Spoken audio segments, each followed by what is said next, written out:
Assalamualaikum warahmatullahi wabarakatuh. Innal hamdalillah nahmaduhu wa nasta'inuhu wa nastaghfiruh wa na'udzu bihi min shururi anfusina wa min sayyiati a'malina. May yahdihillahu fala mudilla lahu wa may yudlil fala hadiya lahu. Asyhadu an la ilaha illallah wahdahu la syarika lahu wa asyhadu anna Muhammadan abduhu wa rasuluhu la nabiyya ba'dah. Sallallahu alaihi wa ala alihi wa ashabihi wa man tabi'ahum bi ihsanin ila yaumiddin, amma ba'd. Rabbi shrah li sadri wa yassir li amri wa hlul 'uqdatam min lisani yafqahu qawli. Bapak-bapak, ibu-ibu, para hadirin hadirat jamaah Masjid Salahuddin, kantor pajak Sudirman yang dimuliakan Allah Subhanahu wa taala. Alhamdulillah, segala puji bagi Allah Subhanahu wa taala atas karunia dan nikmat yang Allah berikan kepada kita. Siang ini kita dapat menjalankan kewajiban kita, yaitu salat zuhur berjamaah. Mudah-mudahan amal ibadah kita diterima Allah Subhanahu wa taala. Amin ya rabbal alamin. Salawat dan salam senantiasa kita sanjungkan kepada junjungan kita, pemberi syafaat kita, Nabi besar Muhammad sallallahu alaihi wasallam. Hari ini saya akan membahas tentang satu kaidah di dalam ilmu fikih. Kaidah kemudahan.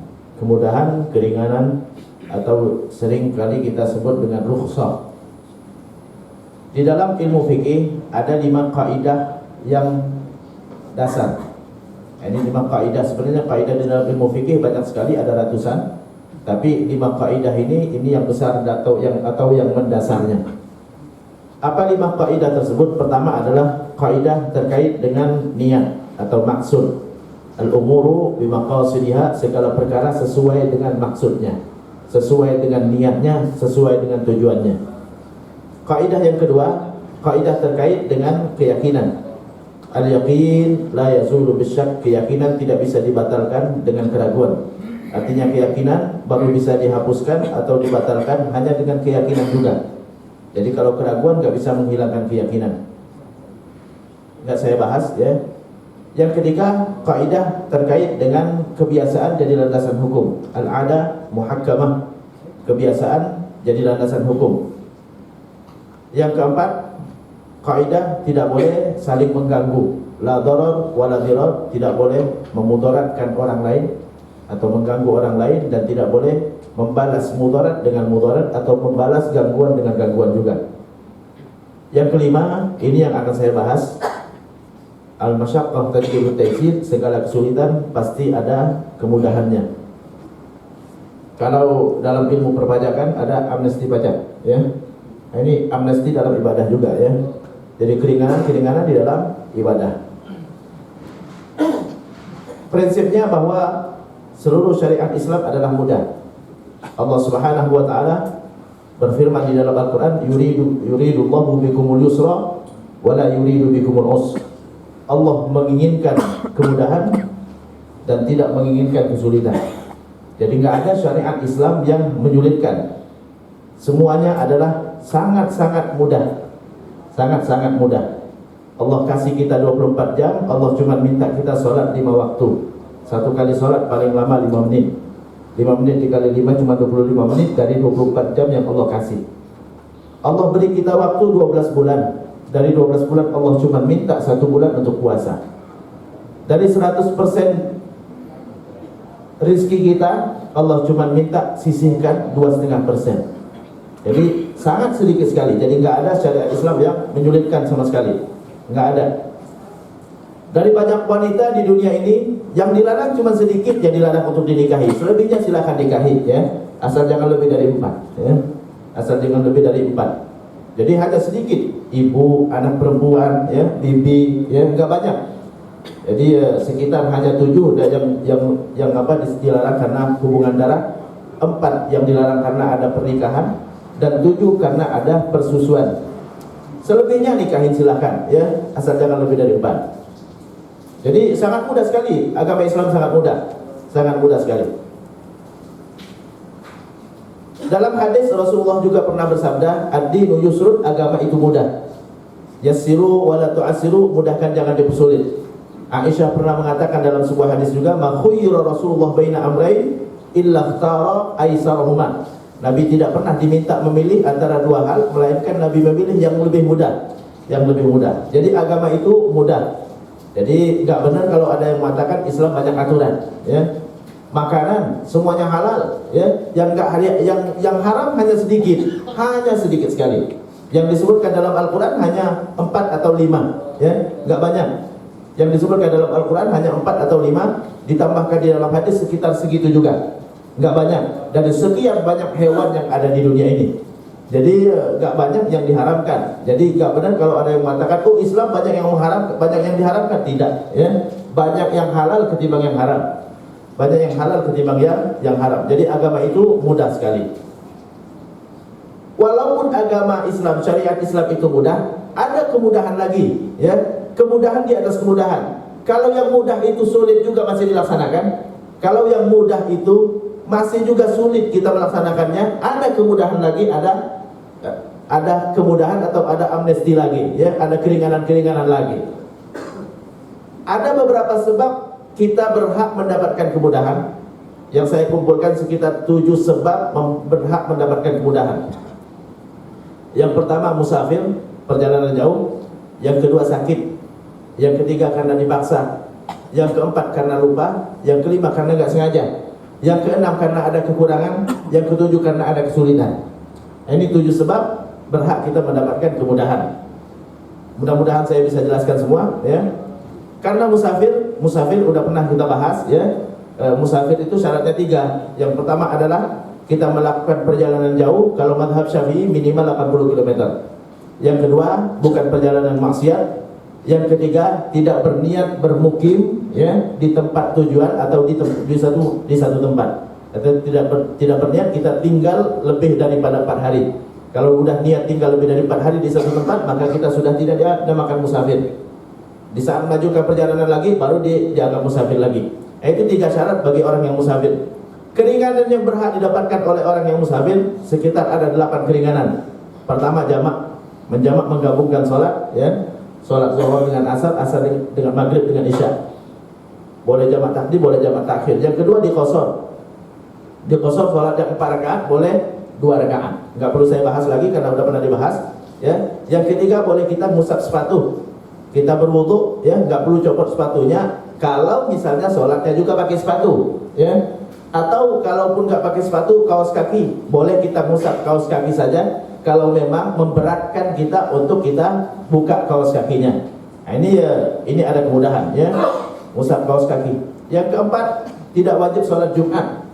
Nggak wajib sholat Jumat, jadi nggak perlu sholat Jumat. Kalau sholat Jumat ya bagus, ya. Kalau dia ikut sholat Jumat juga bagus. Yang kelima, tidak perlu dia puasa kalau di bulan Ramadan, selama memenuhi syarat dia musafir. Nggak perlu dia berpuasa, ya. Yang keenam, ya, boleh tayamum, ya, boleh tayamum kalau nggak menemukan air di jalan.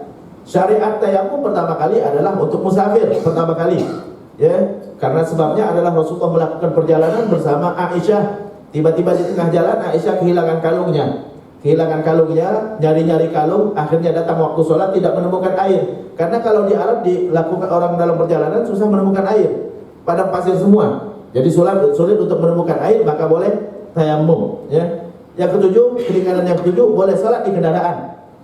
Boleh sholat di kendaraan, keringanan, ya. Orang yang musafir boleh sholat di kendaraan. Kalau tidak memungkinkan sholat tidak di kendaraan atau dalam kondisi normal, kita di bis, ya, bis antar kota, nggak mungkin kita ngatur supir. Pak supir berhenti dulu, saya mau sholat, nggak bisa, ya. Ya, karena supir juga terikat dengan jadwal, ya, terikat dengan penumpang lain, ya, sehingga dia nggak bisa berhenti setiap saat. Maka kita boleh sholat di bis. Pesawat bisa kita sholat di pesawat, ya. Selama tidak memungkinkan kita untuk sholat di tempat yang normal, ya, kita sholat dengan berdiri, ya, rukuk dan sujud normal, maka kita boleh sholat di kendaraan. Ada yang bertanya, Ustaz, dulu Rasulullah sholat di kendaraannya hanya sholat sunnah saja, benar. Lah apakah kita boleh sholat wajib? Boleh. Loh kenapa? Karena dulu Rasulullah perjalanannya nggak seperti kita. Nabi nggak pernah naik bis kota, nggak pernah naik pesawat, ya. Rasulullah naiknya unta. Kalau datang waktu sholat bisa berhenti, diikat aja untanya, berdiri seperti biasa. Kalau kita enggak, kita terikat dengan bis, nggak bisa supirnya diberhentiin, ya. maka kita bisa sholat bukan hanya yang sunnah, yang wajib juga bisa. Tapi kalau seandainya Rasulullah dulu, ya, kalau beliau bisa berhenti ontanya bisa berhenti. Kalau memungkinkan kita berhenti dan sholat seperti biasa, nggak boleh kita sholat di kendaraan. Tapi kalau nggak memungkinkan karena kita di pesawat nggak bisa berhenti. Pak pilot berhenti dulu sebentar, ya. Kita turun dulu, kita mau sholat nggak bisa, ya. Jadi kita dibolehkan untuk sholat di kendaraan dengan cara kita sambil duduk, ya. Bagaimana dengan wudunya? Ganti tayamum. Bagaimana dengan tayamum yang cukup ditepokkan aja ke kursi yang depan, usap muka sama usap tangan, selesai, langsung sholat Allahu Akbar sambil duduk. Kalau sholatnya bisa menghadap kiblat, alhamdulillah. Seperti misalnya kita melakukan perjalanan dari Jakarta ke Arab Saudi. Nah, ini kita menghadap kiblat, pesawatnya memang menghadap kiblat, ya. Dari Jakarta ke Arab Saudi memang pesawatnya menghadap kiblat, jadi memungkinkan kita untuk menghadap kiblat, jangan malah berbalik ke belakang, jangan, ya. Karena memang udah ngadep kiblat, jadi bisa ngadep kiblat. Tapi kalau sebaliknya dari Jeddah menuju ke Jakarta, kiblatnya ada di belakang, nggak memungkinkan kita ngadep kiblat, maka ada dua cara. Pertama, kalau memang bisa kita memungkinkan untuk sholat sambil berdiri dan menghadap kiblat, bagus. Kalau saya di pesawat biasanya numpang sholat di belakang di tempat pramugari, ya. Tapi pramugarinya suruh minggir dulu, ya. Masa pramugarinya tetap duduk di situ, ya. Jadi sholat di tempat pramugari ngadep ke kiblat bisa, sambil berdiri bisa. Kalau memang diizinkan, alhamdulillah. Kalau nggak memungkinkan, sholat tetap di tempat duduk. Kalau memungkinkan kita takbir yang ngadep kiblat, Allahu Akbar, habis itu baru kita duduk seperti biasa, lebih bagus. Kalau nggak bisa sama sekali, ya fa'aina ma tuwallu fathamma wajhullah, kemanapun kalian mengarah maka itu adalah arah kiblat. Jadi ini kemudahan-kemudahan yang dibolehkan bagi orang yang musafir. Nggak mungkin saya bahas semua, ya. Ada keringanan yang ditambahkan oleh Imam Ghazali. Imam Ghazali menambahkan keringanan bagi orang yang musafir kalau dia punya istri lebih dari satu. Nah, tapi ini nggak perlu dibahas, ya, karena kita nggak ada yang punya istri lebih dari satu, Pak, ya. Atau ada di sini? Ada yang sembunyi-sembunyi kali, ya. Kalau yang punya istri lebih dari satu, dia nggak bisa membawa istrinya semua, maka boleh diundi, ya. Yang keluar dia yang ikut, ya. Tapi kalau nanti perjalanan berikutnya, ini yang udah keluar jangan dimasukin lagi, ya. Yang undi yang sisanya, ya. Keluar, itu lagi yang ikut, ya. Sampai akhirnya dapat giliran semua, ya. Kalau mereka misalnya mereka sepakat, udah deh nggak usah diundi-undi, ente duluan, alhamdulillah, ya. Nah, ini kalau orang yang punya lebih dari satu, ini ditambahkan oleh Imam Ghazali. Jadi keringanan bagi orang yang musafir. Yang kedua, sebab yang kedua yang berhak mendapatkan keringanan adalah sakit. Sakit yang berhak mendapatkan keringanan syaratnya adalah sakit yang menyebabkan kalau kita melakukan ibadah sesuai dengan aturan yang sebenarnya, ya, dengan cara yang sempurna, maka itu menambah parah penyakitnya atau memperlambat kesembuhannya. Kalau tidak maka nggak boleh juga, ya. Jadi memperparah penyakitnya, memperlambat kesembuhannya. Kalau enggak maka tidak dibolehkan, kita tidak berhak mendapatkan keringanan. Apa keringanan bagi orang yang sakit? Ada banyak keringanan. Pertama adalah boleh wudu dibantu. Nah, ini banyak kalau orang di rumah sakit gitu kan, nggak bisa bangun gitu kan, dia harus sholat. Nggak ada istilahnya istilah sholat, nggak ada. Ya. Selama seorang masih sadar maka dia wajib sholat. Wajib sholat walaupun terbaring. Walaupun udah di ruang ICU sekalipun, ya.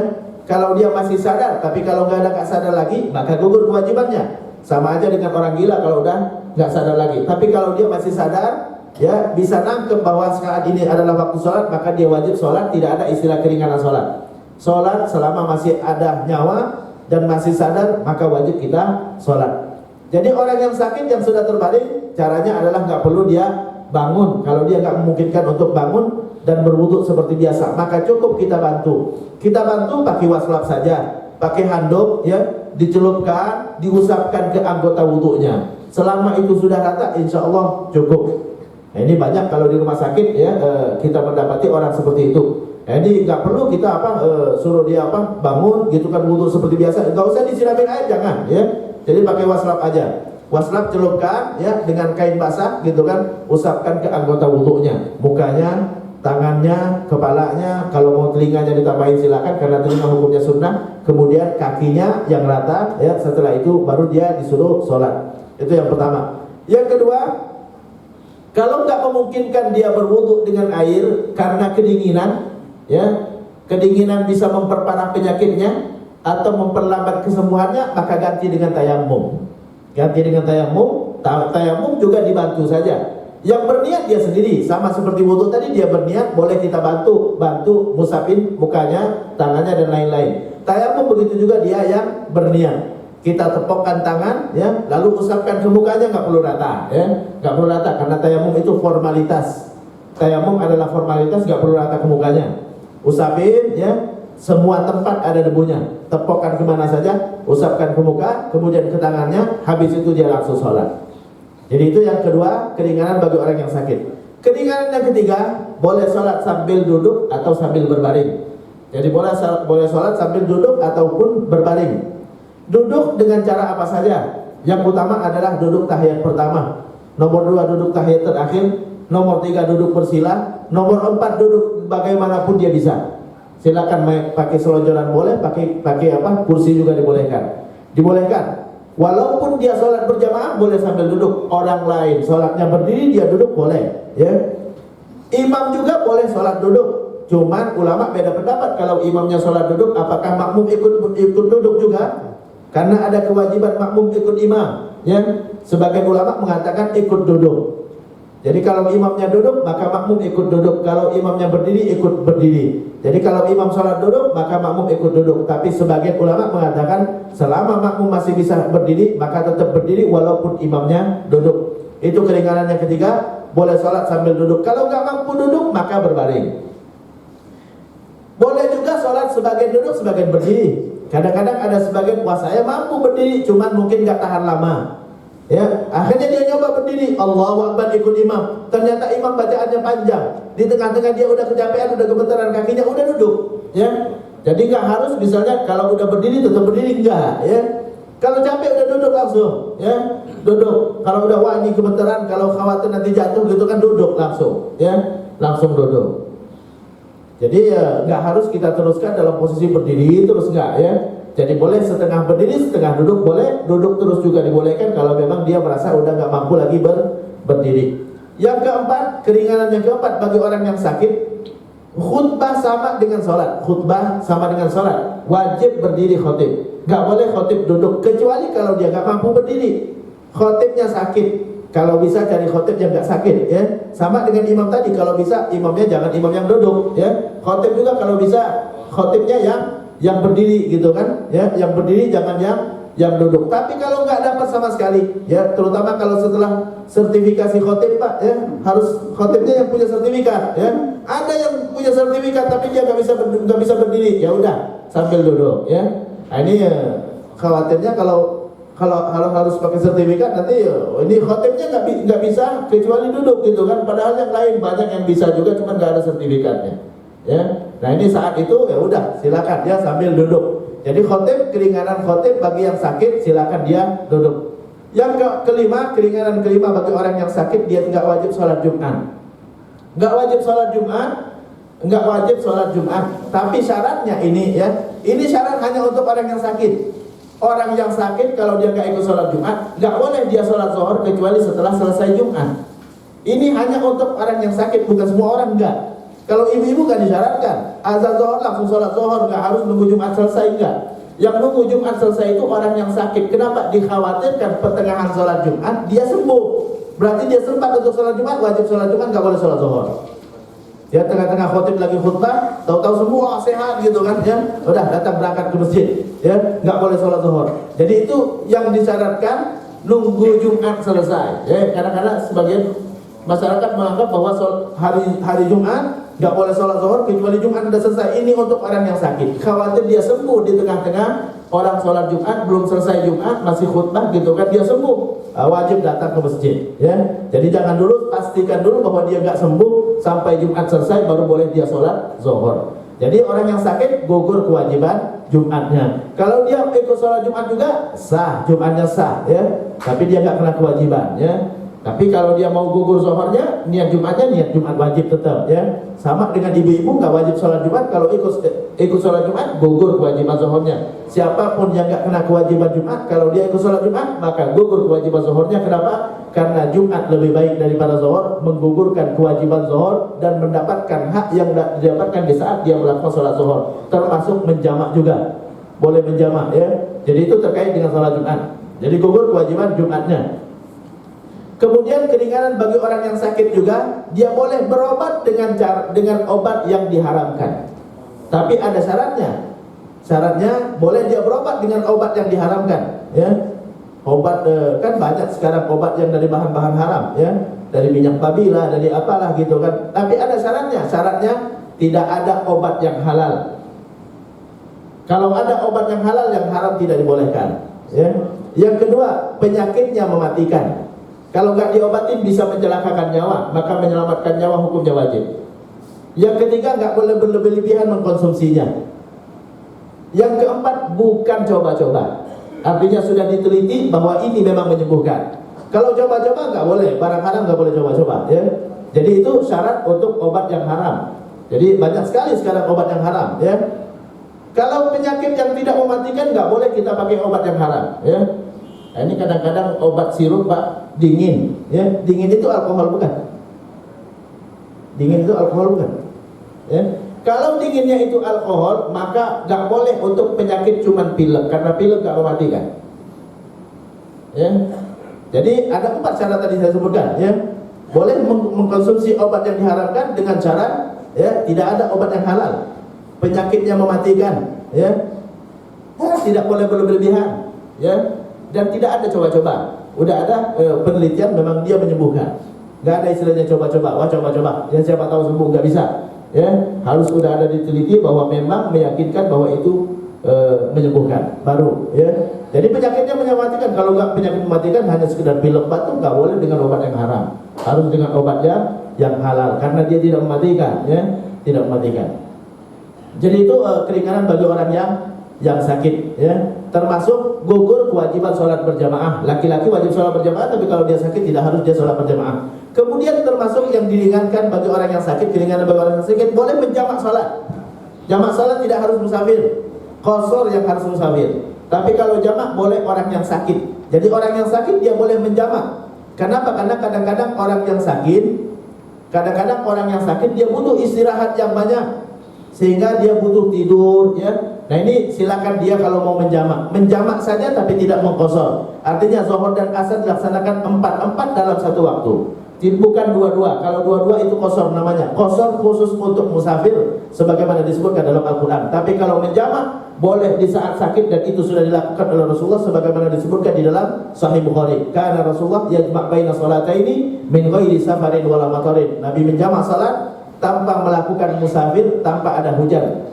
Ulama menafsirkannya adalah di saat beliau mengalami sakit. Jadi sakit boleh orang menjamak. Kadang-kadang kita lihat ada orang yang sakit lagi istirahat, kalau dibangunin kasihan, dia susah mendapatkan bisa tidur lagi, maka kita biarkan saja, ya, biarkan. Zuhur dan asarnya nanti bisa dijamak di saat dia bangun. Zuhurnya ditakhir di waktu asar.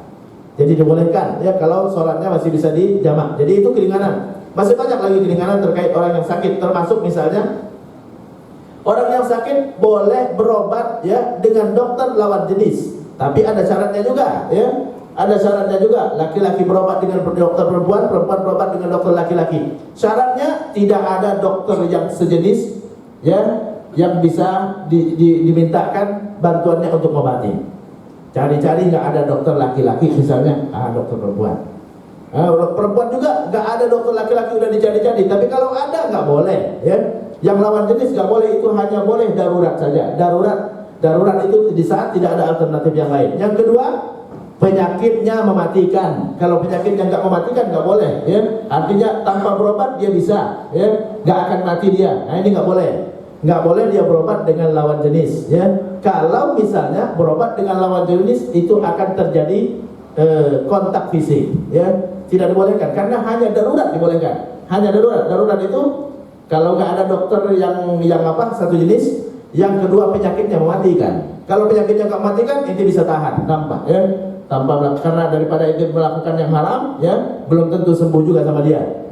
Jadi maka nggak boleh kita berobat dengan obat orang yang lawan jenis. Nah, ini banyak sekali ibu-ibu yang melahirkan dengan dokter laki-laki, nggak boleh, ya melahirkan, karena ini menyentuh daerah yang sensitif sekali. Jangankan menyentuh daerah sensitif, yang lain pun nggak boleh sebenarnya, ya tidak dibolehkan, kecuali kalau udah mau melahirkan, ya udah waktunya ini kan, udah meraung-raung ini perempuannya gitu kan, cari dokter laki-laki perempuan nggak ada, akhirnya laki-laki, nggak masalah, ini udah darurat. Tapi kalau tidak dalam kondisi darurat, tidak dibolehkan, ya tidak dibolehkan. Kadang-kadang banyak yang melahirkan dengan dokter laki-laki. Istri saya melahirkan 3 kali, nggak pernah sama sekali dengan dokter laki-laki, ya. Saya larang, nggak boleh sama sekali, ya. Kenapa? Karena nggak boleh, ya, sensitif sekali, ya. Jangankan itu, nyentuh saja kulit biasa nggak boleh, apalagi kulit yang terkhusus, ya. Tidak dibolehkan untuk orang yang lawan jenis. Nah ini keringanan-keringanan. Jadi keringanan, ya keringanan yang dibolehkan di saat kita sakit. Masih banyak lagi yang nggak mungkin saya bahas semua. Yang ketiga, sebab yang ketiga, berhak mendapatkan keringanan karena dipaksa. Dipaksa, orang dipaksa murtad. Tapi yang namanya dipaksa ini dipaksa dengan ancaman. Kalau dipaksa tanpa ancaman, tidak, ya. Dipaksa dengan ancaman. Ente kalau nggak murtad saya tembak. Bilang aja murtad, nggak masalah, ya. Illa man ukriha wa qalbuhu mutmainnun bil iman. Ammar bin Yasir, ya, di saat melihat orang tuanya sudah dibunuh karena nggak mau murtad, ya, dia akhirnya bilang saya murtad, ya.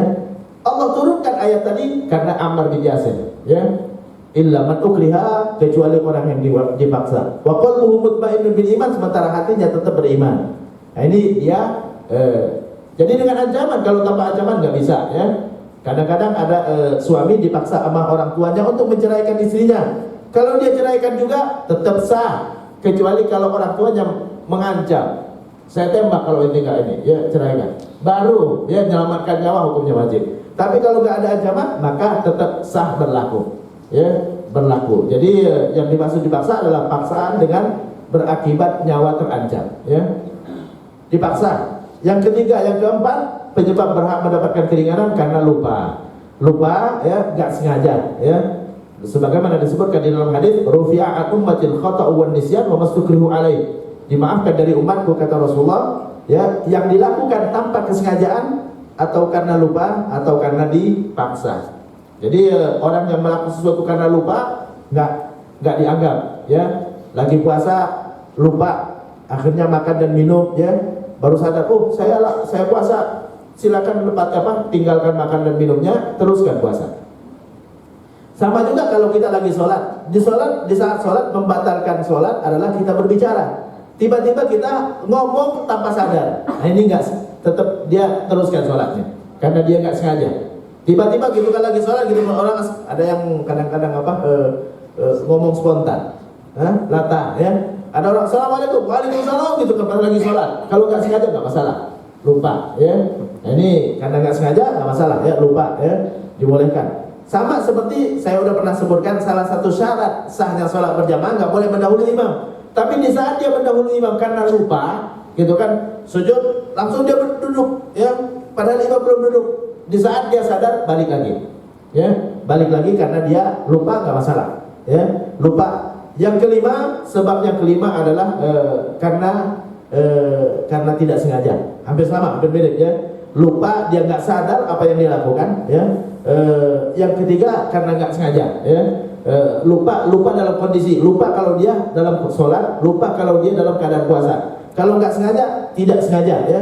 Seperti orang membunuh nggak sengaja, maka dia nggak ada kisos, tidak dikisos, ya. Orang yang membunuh nggak sengaja, Definisi membunuh nggak sengaja, Islam itu lengkap sekali, ya. Apa definisi orang membunuh nggak sengaja? Pertama, tidak sengaja mau membunuh. Yang kedua, dengan alat yang tidak membunuh. Orang melempar dengan pena, ya, nggak ada yang mengatakan itu membunuh. Lempar dengan pena, nggak ada yang mengatakan membunuh, benar nggak? Tidak sengaja membunuh. Dengan alat yang tidak membunuh, didorong, ya. Tidak ada orang yang mengatakan orang mendorong itu membunuh, enggak, ya. Dorong biasa gitu kan, ya. Jatuh atau mati gitu kan, ya. Nah ini nggak sengaja, ya. Tapi kalau dorong ke jurang, nah ini sengaja membunuh, ya. Sengaja, ya, karena mematikan, ya. Lempar dengan batu, Nah, ini pasti matikan, ya. Lempar dengan batu, lempar dengan genteng, gitu kan, matikan, ya. Nusuk dengan apa? Pisau, mematikan sengaja. Jadi kalau nggak sengaja tidak dikisos dalam Islam. Kenapa? Karena dia tidak sengaja. Tapi kalau tidak sengaja, bukan berarti tanpa hukuman, tetap ada hukumannya. Walaupun dia tidak dikisos, tidak dibunuh juga, karena dia membunuh, orang yang bunuh dibunuh juga, hukumannya dalam Islam. Tapi kalau dia nggak sengaja, hukumannya adalah bayar diat. Bayar diat itu 3 miliar kepada orang yang dibunuh. Ya, melukai tidak sengaja bayar 3 miliar juga, sama. Jadi berat sekali hukumannya dalam Islam. Orang melukai melukai, misalnya melukai badan orang gitu kan. Nah, ini bayarnya 3 miliar. 3 miliar, ya. Jadi mahal hukumnya, ya. Jadi kalau hukuman dalam Islam, hukum Islam diterapkan, orang nggak akan takut gitu kan dilukai, ya. Karena dilukai, dibunuh 3M, ya, 3M, ya. Orang motong jari, satu jari ini 3M, 300 juta satu, 10 3M, ya. Jadi subhanallah, hukum Islam lengkap, ya, lengkap sekali, ya. Jadi kalau diterapkan, makanya orang yang meninggal di Masjidil Haram, ya, yang jatuh keren, mati, dibayar berapa? 3 miliar. Itu bukan pemerintah Saudi yang bayar, bukan, ya. Yang punya keren itu, dia nggak sengaja bunuh, bukan dijatuhin sengaja, bukan, ya. Nah, ini nggak sengaja bunuh gitu kan, maka dia bayar 3 miliar, tidak dikisos karena nggak sengaja, ya. Bukan dia memang jatuhin, bukan, ya. Nah, ini nggak sengaja karena tidak sengaja. Jadi kan ada dua unsurnya tadi, alatnya membunuh tapi tidak sengaja, bukan sengaja dijatuhin, bukan sengaja dijatuhin, maka dia tidak memenuhi dua syarat, cuma satu terpenuhi, alatnya membunuh tapi tidak sengaja dijatuhin, maka dia hukumnya sama dengan tidak sengaja bayar 3 miliar. Jadi 3 miliar itu bukan perintah Arab Saudi, bukan, ya. Itu hukum Islam, memang hukum Islam, orang yang membunuh tidak sengaja maka dia harus bayar 3 miliar. 3 miliar itu adalah nilai 100 ekor unta. Ini ada hadisnya, ya. Itu tidak sengaja. Jadi sebab yang kelima, berhak mendapatkan keringanan, diringankan dari tadinya dikisos harus jadi hukum mati, tapi diringankan jadi cuma bayar 3 miliar. Ya, 3 miliar masih penting ditimbang hukum mati, ya. Sebab yang keenam, sebab mendapatkan keringanan adalah karena kekurangan. Kekurangan ini banyak. Kurang akal, gila. Ini gugur kewajiban. Orang gila nggak wajib sholat, nggak wajib puasa, gitu kan? Ya. Kalau dia membunuh orang pun hadar, kata Nabi. Kalau dia membunuh orang pun hadar. Hadar itu artinya nggak ada hukuman buat dia. Ya. Tapi kalau merugikan secara material, orang yang bertanggung jawab itu yang mengganti. Jadi orang gila, ya, gugur kalau itu hukuman terkait dengan dia, ya. Tapi terkait dengan harta kembali kepada orang yang wajib menafkahinya. Kurang akal, kurang usia, anak kecil yang belum balik, ini nggak ada hukuman. Sholat nggak wajib, puasa nggak wajib, gitu kan, ya.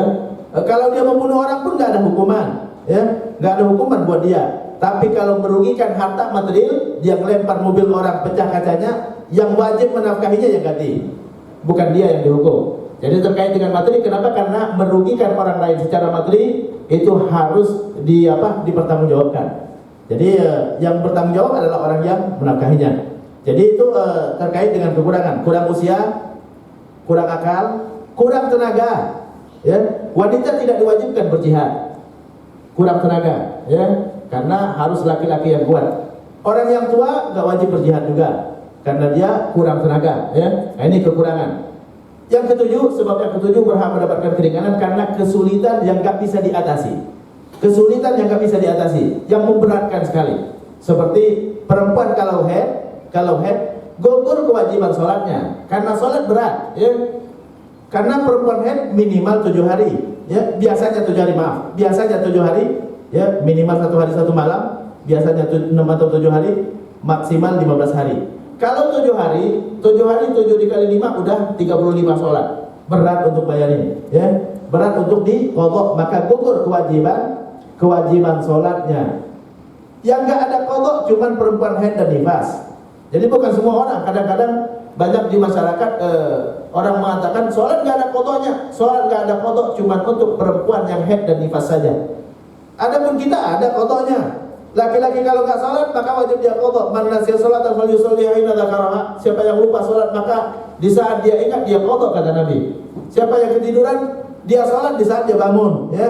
Jadi nggak ada istilah nggak ada qadha, cuma untuk perempuan haid dan nifas. Kenapa? Karena haid dan nifas, ya, haid itu biasanya 7 hari, kalau nifas biasanya 40 hari. Lama, yang nggak mungkin dia bayar 1 hari aja sholat itu 5 kali, kalau 7 hari 35 kali sholat. Berat untuk dia membayarnya, maka gugur kewajiban sholatnya. Tapi kalau puasa tetap. Kalau puasa tetap, kenapa? Karena 7 hari cuma 7 kali puasa, 7 hari puasa enteng, nggak berat, ya. Tapi kalau seandainya sholat berat, jadi digugurkan kewajiban sholatnya karena kesulitan yang nggak bisa diatasi lagi. Termasuk kesulitan yang nggak bisa diatasi lagi, kita tetap wajib sholat. Misalnya ada orang gitu kan, pakaiannya ada najisnya, waktu sholat udah masuk, wajib dia sholat. Pertama adalah wajib dia cari celana ganti atau baju ganti. Tapi kalau udah waktu sholat udah mau habis, nggak dapat juga celana ganti, ya udah sholat dengan celana yang ada. Ya, diringankan kesulitan yang udah nggak bisa diatasi lagi. Kenapa? Karena setiap orang yang berakal, yang masih nyawa dikandung badan, maka dia tetap wajib sholat. Nggak boleh dia tinggalkan sholat tanpa dia, kecuali kalau dia niat untuk jamak takhir, silakan. Tapi kalau enggak, maka tidak boleh dia tinggalkan sholat, ya, walaupun dengan pakaian kotor, silakan laksanakan sholatnya. Nanti di saat ketemu baju yang bersih, ya, ini silakan dia ganti dan dia qadha, silakan. Ya, tapi kalau enggak dia qadha juga, ya, karena terlalu banyak misalnya, ya, itu digugurkan, termasuk keringanan, sama dengan orang yang haid dan nifas tadi. Tapi dengan syarat dia udah berusaha dulu, cari-cari dulu gantinya, nggak dapat, ya silakan. Tapi kalau ada orang yang yang memang dia, wah saya biasa kalau pipis itu selalu netes melulu, kena celana melulu, maka dia wajib siapkan ganti. Jadi siapkan ganti, jangan nunggu keringanan, jangan, ya, karena dia udah yakin bakal celananya kotor nanti, maka dia wajib siapkan. Jadi bawa sarung setiap hari. Kenapa? Karena dia sudah yakin celananya akan kotor nanti, maka dia harus siapkan gantinya. Jadi itu terkait dengan keringanan. Jadi ada 7 sebab keringanan: musafir, sakit, ya, dipaksa, lupa, tidak sengaja, karena kekurangan, kurang akal, kurang usia, kurang tenaga, ya, atau karena kesulitan yang nggak bisa diatasi lagi. Sebenarnya masih banyak, ya, contoh-contohnya nggak mungkin saya jelaskan semua. Demikian, mudah-mudahan bermanfaat. Kalau ada yang mau menambahkan silakan, mau bertanya silakan. Wassalamualaikum warahmatullahi wabarakatuh.